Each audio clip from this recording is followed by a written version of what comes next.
In today's video, I'm going to teach you how to select all files in Google Drive 2024. Let's start by opening Google Drive in your web browser and landing on the home page. Make sure you're signed into the correct account before moving on. You can confirm this by checking the profile icon at the top right. Once you're on the home screen, look to the left sidebar and click on Drive. This takes you directly into your main storage area where all your folders and files live. Next, click on My Drive.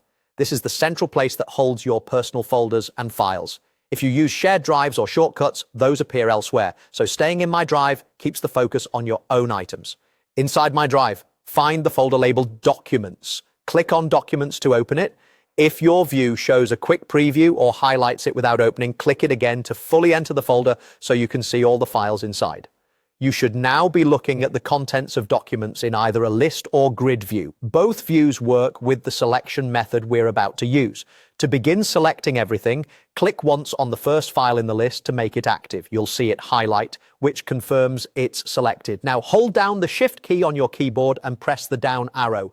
Each press extends the selection to the next file. Keep holding Shift and continue pressing down arrow until all the files in the folder are highlighted. If you go too far, keep holding Shift and tap the up arrow to adjust your selection without starting over.